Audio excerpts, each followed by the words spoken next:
Haleluya. Tepuk tangan dulu yang meriah bagi Tuhan. Haleluya. Malam hari ini cuaca yang luar biasa, hujan. Amin. Tetapi semangat kita tetap luar biasa. Luar biasa. Haleluya.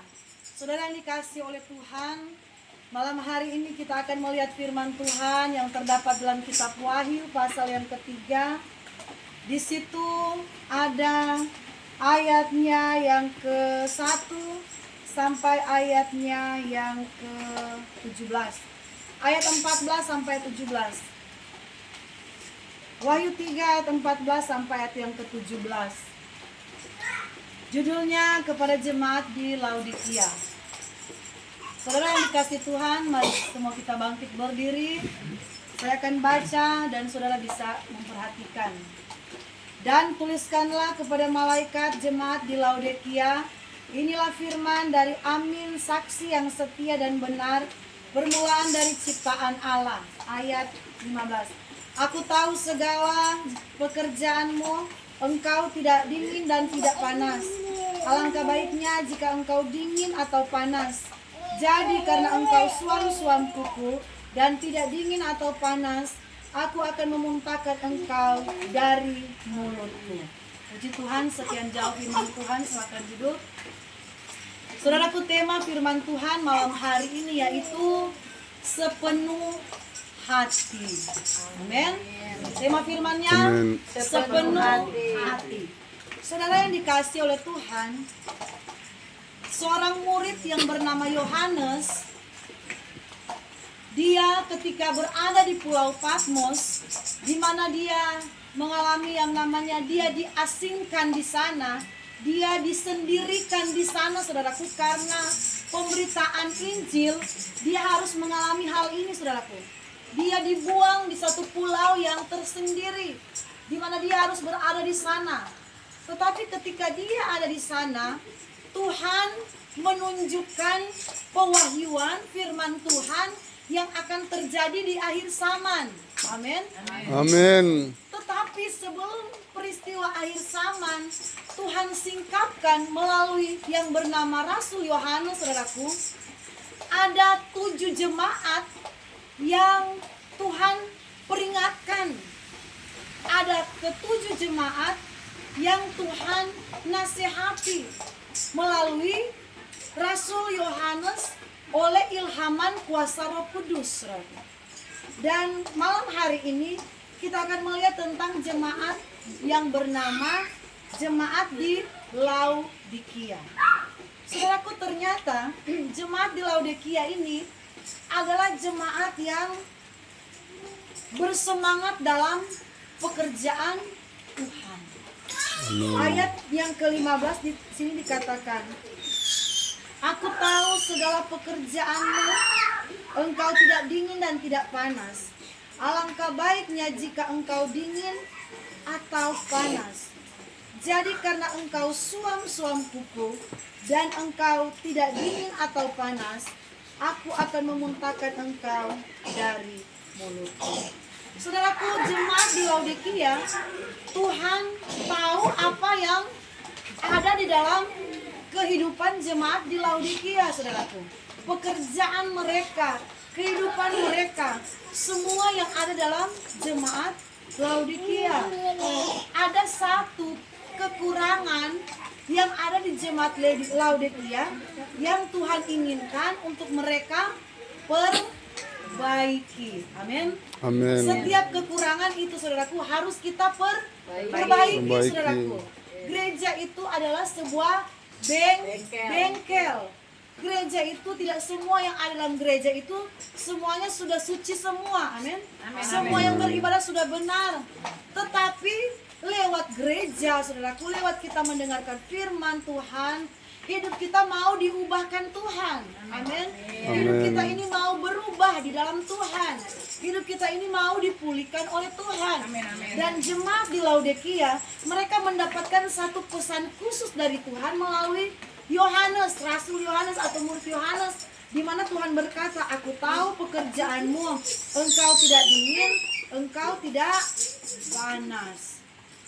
Jadi saudaraku, itu yang namanya suam-suam kuku, atau orang bilang Orang apa bilang, Korea bilang lau lau.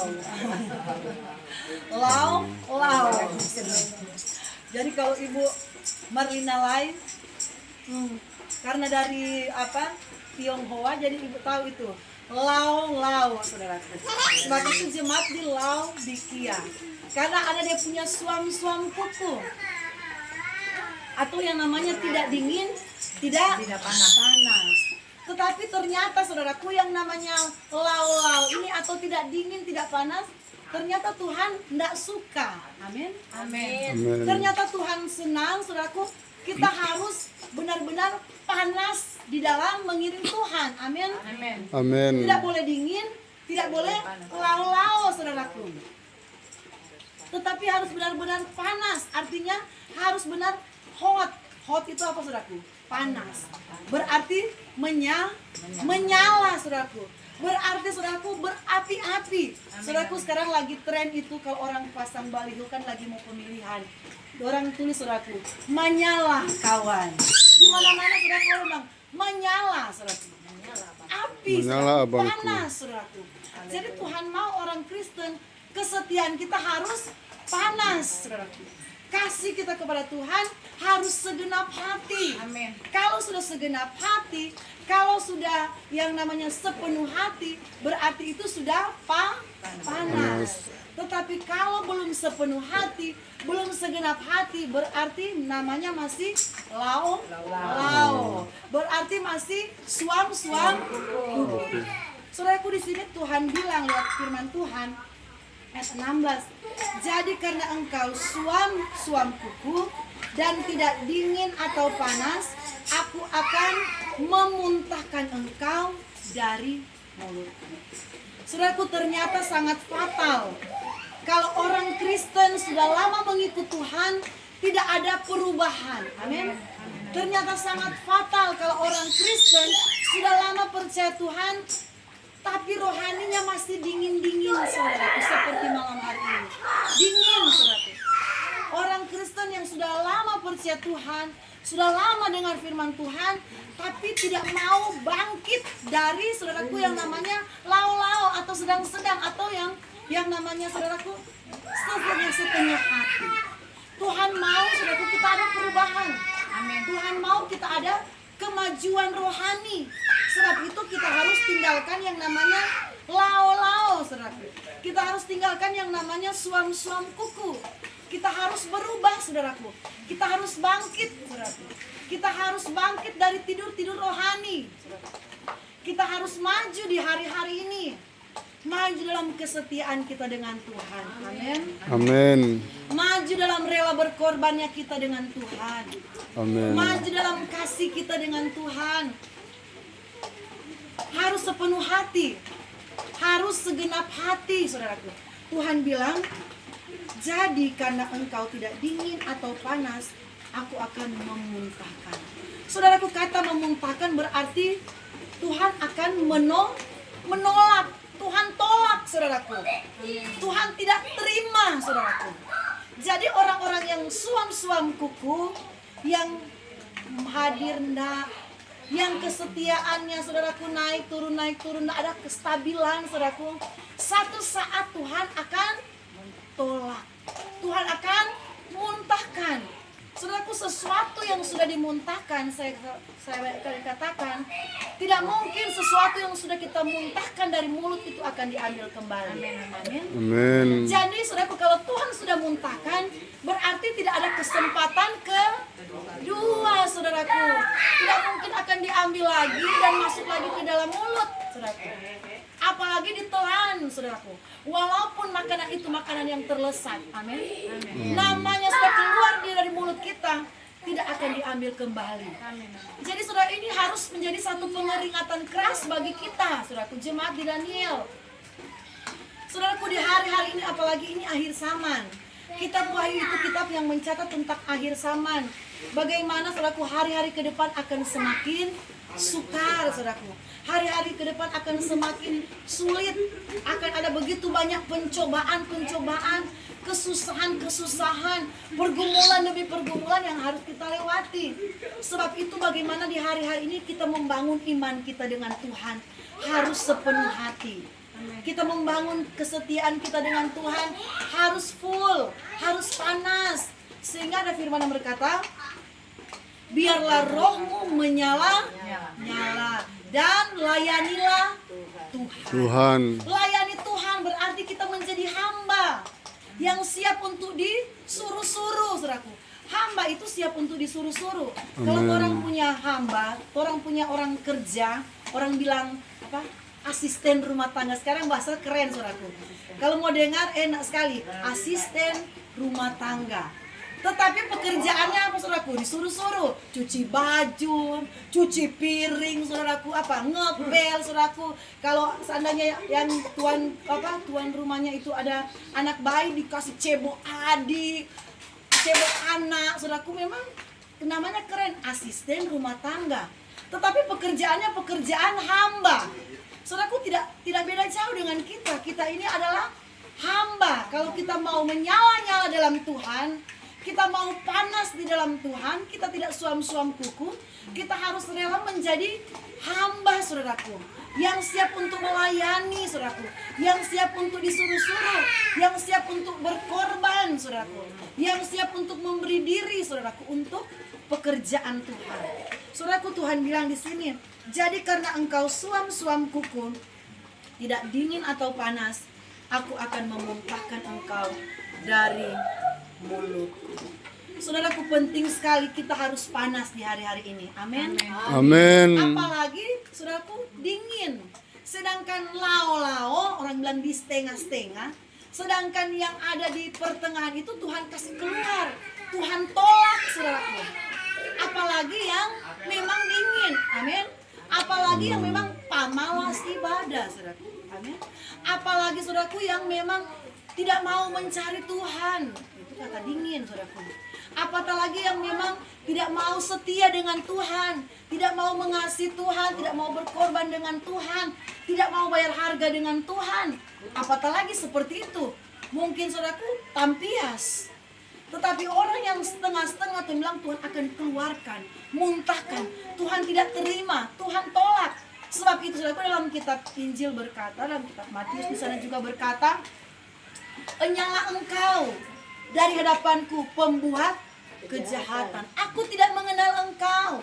Kenapa sampai Tuhan bilang begitu, saudaraku? Pada saat nanti penghakiman, ada orang-orang datang, Tuhan, aku sudah setia, aku sudah bernubuat, aku sudah memanggil nama Tuhan. Tuhan bilang, bukan setiap orang yang berseru kepadaku, Tuhan, Tuhan, akan masuk dalam kerajaan surga, tetapi mereka yang melakukan, saudaraku.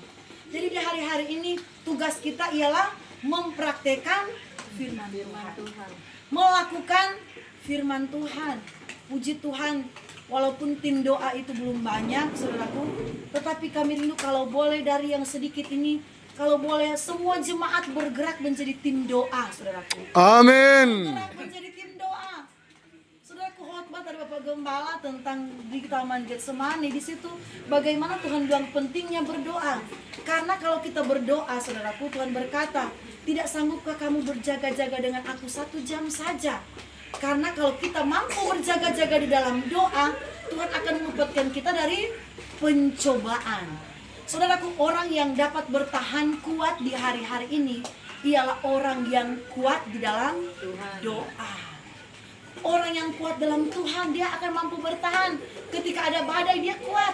Karena dia punya kekuatan ekstra, fondasi yang kuat, yaitu doa dengan Tuhan. Itu adalah kekuatan yang besar.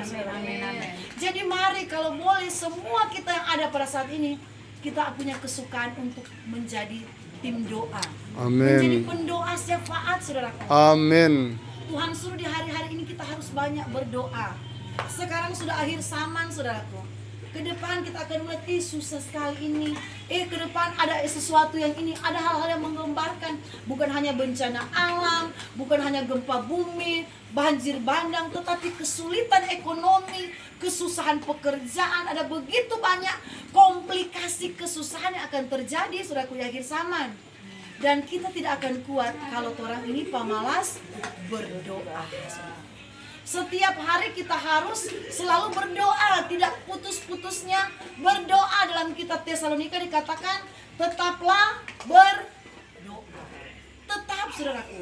Firman berkata di sini, kalau kita tidak panas, tidak dingin, Tuhan akan muntahkan. Jadi doa kita harus panas dengan Tuhan. Amin. Jadi Amin. hati tidak boleh terputus. Jemaat Tuhan yang belum mampu 1 jam, kita coba setengah jam. Yang belum mampu setengah jam, kita coba 15 menit.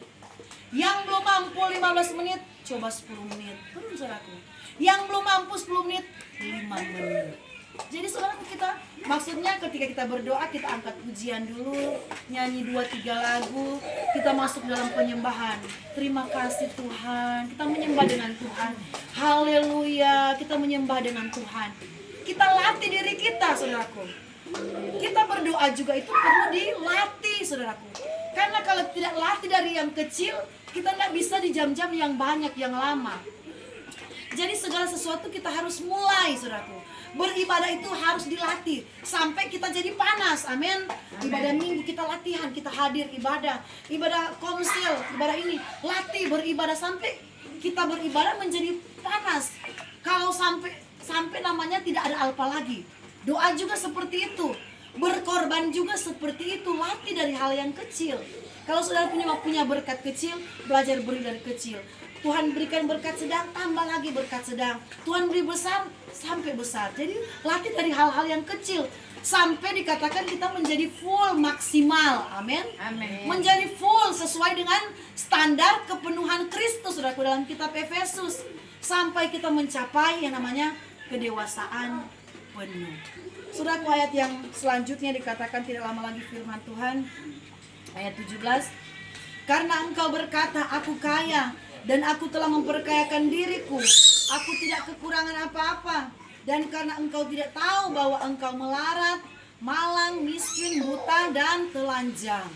Saudaraku, Tuhan bilang, kamu tidak sadar bahwa sebenarnya kamu malang, kamu miskin, melarat, telanjang. Ada begitu banyak orang sudah merasa kuat rohani di hari-hari ini. Amin. Oh, saya sudah kuat rohani, saya pelayanan, saya singa, saya WL, saya sudah kuat, oh saya ini, saya itu kuat. Tetapi sebenarnya saudaraku, ada hal yang harus kita perbaiki, yaitu kita harus sungguh-sungguh mendekatkan hati kita kepada Tuhan. Amen. Harus benar-benar hati kita ini harus melekat dengan Tuhan. Kalau benar-benar hati kita melekat dengan Tuhan, kita akan masuk yang namanya kepenuhan Kristus ada dalam hidup kita. Kita menjadi dewasa rohani, saudara. Mari di hari-hari ini Tuhan berkata, maka ayat yang ke-17, karena engkau berkata, aku kaya, aku telah memperkayakan diriku, dan aku tidak kekurangan apa-apa. Dan karena engkau tidak tahu bahwa engkau melarat, malang, miskin, buta, dan telanjang. Tuhan berkata ternyata orang yang suam-suam kuku, yang hadir ndak, mau ibadah pikir-pikir panjang, saudara. Duh, saya ibadah kah tidak ibadah kah tidak itu pikir-pikir, berarti masih setengah-setengah hati. Amin. Mau kasih kah tidak, kasih kah tidak, berkorban kah tidak, itu setengah-setengah hati. Tuhan tidak mau yang seperti itu. Haleluya. Kalau kita niat, lakukan. Amin. Kalau perlu kita harus komitmen seperti Daniel, saudaraku. Tuhan, saya mau berkomitmen setiap hari, 1 hari 3 kali, saudaraku. Dia naik berdoa mencari wajah Tuhan. Saudaraku, dikatakan di sini, saudaraku, ayat-ayat yang terakhir, ayat 19. Barang siapa ku kasihi, ia ku tegur dan ku hajar. Sebab itu relakanlah hatimu dan bertobatlah. Saudaraku, Tuhan mengasihi kita. Sebab itu ketika ada firman Tuhan yang keras, kita harus merelakan hati kita. Tuhan, terima kasih. Tuhan ingin kita ini menjadi sempurna. Amin. Tuhan ingin kita menjadi mempelai Kristus. Jadi ketika hamba Tuhan itu khotbah keras, itu tujuannya bukan untuk menyakiti orang yang mendengarkan firman itu. Karena tidak ada untungnya hamba Tuhan itu khotbah keras. Benar, saudaraku. Pertama, kalau sampai jemaat marah, persembahan bisa berkurang. Benarkah tidak? Perpuluhan juga bisa berkurang. Kalau seandainya pendeta berkhotbah keras karena untuk saudaraku, untuk keinginan dia. Banyak hal yang sebenarnya merugikan pendeta itu, saudaraku. Tetapi kenapa pendeta harus berkhotbah keras kalau itu yang Tuhan suruh? Karena supaya jemaat Tuhan diubahkan. Amin. Jemaat Tuhan itu dipulihkan. Jemaat Tuhan itu menjadi mempelai Kristus yang sempurna di pemandangan Tuhan. Tidak ada tujuan lain hamba Tuhan berkhotbah keras. Ketika orang lihat, hamba Tuhan itu khotbahnya pedih sampai, saudara. Tetapi maksudnya supaya apa? Supaya jemaat yang mendengarkan, siapa yang mendengarkan, dia diubahkan. Hidupnya berubah, hidupnya bertobat. Dia menjadi pribadi yang baik. Dia menjadi pribadi yang berkenan di hadapan Tuhan. Karena ada untungnya hamba Tuhan itu khotbah keras. Malah bisa-bisa dia rugi. Di pendeta saya tidak mau dengar. Dia khotbah keras. Bisa-bisa seperti itu. Tetapi kenapa hamba Tuhan harus khotbah keras? Tujuannya mulia, supaya umat Tuhan setiap yang mendengarkan itu ada perubahan hidup. Amin. Ada pertobatan. Yang dulu masih malas-malas, ketika dia dengar firman Tuhan, ibadah jam 7, setengah 7 sudah di gereja. Seperti Bapak Nova dan Ibu Cindy. Dulu dia masih ragu-ragu dengan Tuhan. Ketika ada kerja bakti, gembala jemaat lain belum sampai di lokasi, dia 1 jam menunggu. Saudara, karena apa? Ada perubahan hidup ketika mendengarkan firman Tuhan, saudara. Oleh sebab itu mari, firman berkata, barang siapa ku kasihku, itu besar bagi Tuhan. Barang siapa yang Tuhan kasihi, Tuhan akan tegur. Kalau juga Tuhan akan hajar. Hajar dan tegur dengan firman Tuhan. Sebab itu Tuhan berkata, relakanlah hatimu dan bertobatlah. Saudaraku, di hari-hari ini sudah hari-hari yang terakhir. Saya tidak pernah mendengarkan firman Tuhan. Mari kita bangkit. Amin. Bangkit. Banyak orang yang tertidur. Tertidur, malas-malas. Tidak, saudaraku. Kita harus berubah. Harus bangkit cari Tuhan. Harus bangun doa dengan Tuhan. Harus bangun pujian dengan Tuhan. Harus bangun penyembahan dengan Tuhan. Bangun di hari-hari ini, saudaraku. Tidak boleh tidur. Karena hari-hari ini akhir zaman sudah ada di depan mata. Sudah di depan mata akhir zaman itu tidak ada orang yang akan mampu, saudaraku. Selain daripada orang yang bangun doa dengan Tuhan. Selain dari orang yang hubungannya dekat dengan Tuhan. Orang yang rohaninya full maksimal, saudaraku. Mari di hari-hari ini orang mau full maksimal dengan Tuhan. Amin. Puji Tuhan, demikianlah firman Tuhan saya tibakan sampai di sini. Mari kita berdoa. Terima kasih Bapa Surgawi, Engkau Allah yang hidup, Allah yang kudus. Kami percaya Engkau sangat mengasihi Tuhan umat-umat-Mu yang ada di Daniel di tempat ini. Engkau ingin kami supaya Tuhan menjadi pribadi-pribadi yang indah di pemandangan Tuhan. Roh Kudus mampukan kami, bawa hidup kami dekat dengan Tuhan, bawa hidup kami mengasihi Engkau, bawa hidup kami mencari Engkau. Kami mau bangun di hari-hari ini, kami mau bangkit di hari-hari ini, kami mau menyala-nyala di hari-hari ini untuk mengasihi Tuhan, untuk menyenangkan Tuhan, untuk memuliakan Tuhan, untuk meninggikan Tuhan. Saat ini kami akan memberikan persembahan. Tuhan tilik memberkati, Tuhan balas sesuai dengan janji firman Tuhan. Dalam nama Tuhan Yesus Kristus kami sudah berdoa. Haleluya. Amin. Saya serahkan kepada Bapak Gembala.